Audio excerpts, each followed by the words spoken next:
శేషకులు వారు కూడా మరి కొద్దిసేపట్లో మనతో జాయిన్ అవుతారు. రైట్, ముందుగా సంపత్రాజు గారితో మాట్లాడదాం. తెలుగుదేశం పార్టీ నుంచి సంపత్రాజు గారు, నమస్తే అండి. వినిపిస్తుందా నా వాయిస్ మీకు? ఒకసారి మీట్లో ఉన్నట్టున్నారు, అన్మ్యూట్ చేయండి సార్.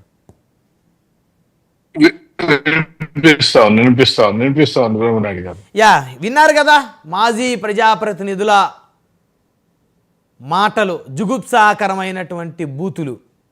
ఏంటి వీళ్ళ మీద కదా చర్యలు తీసుకోవాల్సింది ప్రభుత్వం. ముందు ఈ విధంగా మాట్లాడకుండా ఒక మహిళా శాసనసభ్యురాలను పట్టుకొని, ఆయన మాజీ ఎమ్మెల్యే గారు 5 సార్లు గెలిచారు, ఇంత నిస్సిగ్గుగా ఆయన మాట్లాడుతుంటే ఆ వేదిక మీద ఉన్నవాళ్ళు, అక్కడ ఉన్న చూసేవాళ్ళు, కూర్చున్న వాళ్ళు ఆ ఈలలేంటి, కేరింతలేంటి, చప్పట్లేంటి, ఏమి మెసేజ్ ఇస్తున్నారు సార్ సమాజానికి ఈ ప్రజాప్రతినిధులు?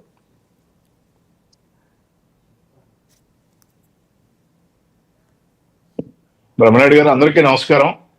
ఇక్కడ బ్రహ్మనాయుడు గారు, ఇక్కడ ఒక విషయం ఏంటంటే మనకు అర్థం కావాల్సింది, ఏదైతే వైఎస్ఆర్ సిపి పార్టీ ఉందో, సొంత తల్లిని చెల్లి గురించి నీచంగా మాట్లాడిన చరిత్ర ఉన్న నాయకుడు పార్టీ అది.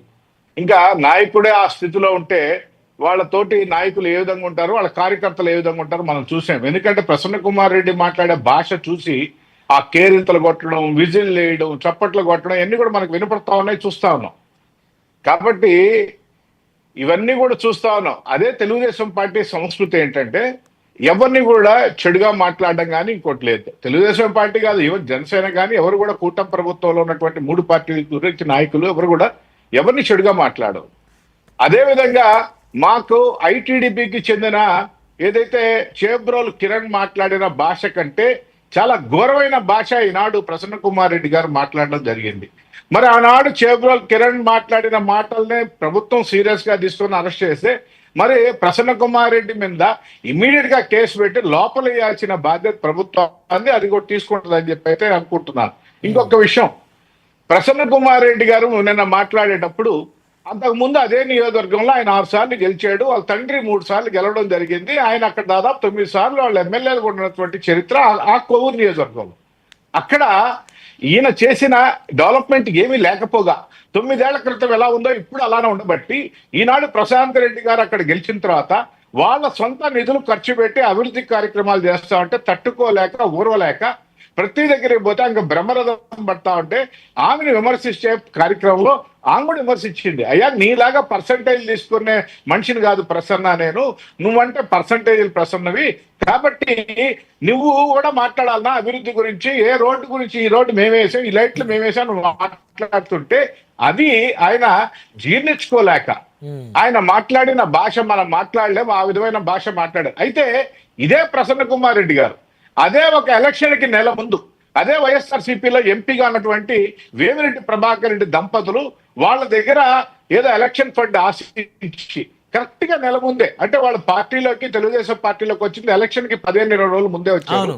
నెల రోజుల ముందు ఇదే ప్రసన్న కుమార్ రెడ్డి గారు అదే వేమిరెడ్డి దంపతుల దగ్గరికి వచ్చి శివపార్వతులు, వీళ్ళిద్దరు శివపార్వతులు లాంటి వాళ్ళు అని చెప్పి పొగిడిన మాటలు పబ్లిక్ స్టేజ్ మీద పొగిడాడు. ఆనాడు శివపార్వతులు అలాంటి జంట ఈనాడు నీచమైన జంటగా ఆయన మాట్లాడడం ఆయనకే వదిలేస్తున్నాం. కానీ భాష ఏదైతే మాట్లాడడం నిన్న అది చాలా బాధాకరం, ఎవరు కూడా హర్షించదగిన భాష కాదు. మళ్ళీ ఈనాడు ఇంకొక బాధాకరమైన విషయం ఏంటంటే, అంత పెద్ద సీనియర్ నాయకుడు అని చెప్తాడు, లేకపోతే నేను అన్నిసార్లు ఎమ్మెల్యే అంటాడు. ఈనాడు మళ్ళీ పత్రికా విలేకరులు పోయేసి అతను మాట్లాడితే, నిన్న మాట్లాడిన భాషకి నేను కట్టుబడి ఉన్నాను, అదే మాట మీద పొరపాటును మాట్లాడాను, నేను మళ్ళీ దాన్ని సవరించుకుంటానని మాట్లాడడం లేదు ఆయన. 100% నేను కట్టుబడి ఉన్నాను అని చెప్పి మాట్లాడుతున్నాడు. అంతకంటే నీచమైన సంస్కృతి ఎక్కడైనా ఉందా అని అడుగుతున్నాం. కాబట్టి నువ్వు మాట్లాడిన భాషని ప్రజలు చూస్తా ఉన్నారు. మీకు ఇంకా బుద్ధి రాలేదు బ్రహ్మనాయుడు గారు. ఎందుకంటే బ్రహ్మనాయుడు గారు ఇక్కడ ఒక్క విషయం, నాయకుడిని బట్టే ప్రజలు ఉంటారు, ప్రజలను బట్టి నాయకుడు ఉంటారు. అంటే వాళ్ళ పార్టీ ఏదైతే ఉందో నాయకులను బట్టి ఉంటారు.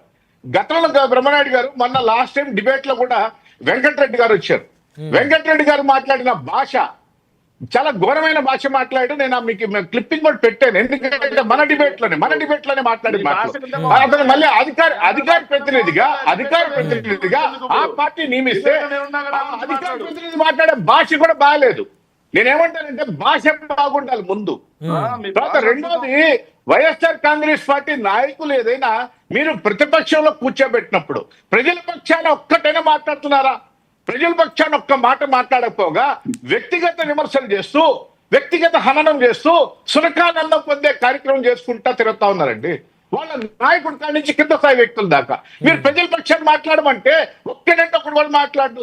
నిన్న ప్రసన్న కుమార్ రెడ్డి సభలో దాదాపు గంట సేపు మాట్లాడితే అనిల్ కుమార్ యాదవ్ గారు కానీ, నల్లపురెడ్డి ప్రసన్న కుమార్ రెడ్డి కానీ, వాళ్ళ నాయకులు కానీ ప్రజల పక్షాన ఒక్కటి మాట్లాడకుండా వ్యక్తిగత దూషణలు తప్ప ఇంకా దేని మాట్లాడలేదు బ్రహ్మారెడ్డి గారు. బాధాకరం. అవును, వాళ్ళ నాయకులు దురదృష్టం అందరూ అది. అదే విధంగా ఉన్నారు. వాళ్ళ నియోజకవర్గాల్లో ఎన్ని సమస్యలు ఉంటాయో వాటి మీద మాట్లాడండి. దాదాపు సంవత్సరాలు ప్రభుత్వం వచ్చి ప్రభుత్వం మీద విమర్శ చేయండి, ప్రజల సమస్యల్ని తీసుకురండి ప్రభుత్వం దృష్టికి. అంతేగాని అవి మానేసి నీచమైన భాష మాట్లాడతా ఏదో ఆనందాన్ని పొందుతున్నాం కూడా నిజంగా బాధాకరం. ప్రసన్న కుమార్ రెడ్డి బహిరంగ క్షమాపణ చెప్పాలా ఈ మహిళా లోకానికి. ఈరోజు మహిళలు చూస్తున్నాం, దాదాపు ఈరోజు కోవూరు నియోజకవర్గంలో దాదాపు 3-4 వేల మంది మహిళలు ప్రసన్న కుమార్ రెడ్డికి వ్యతిరేకంగా ఈరోజు ర్యాలీ చేశారు. అవసరమా అంటున్నా. అవును, మళ్ళీ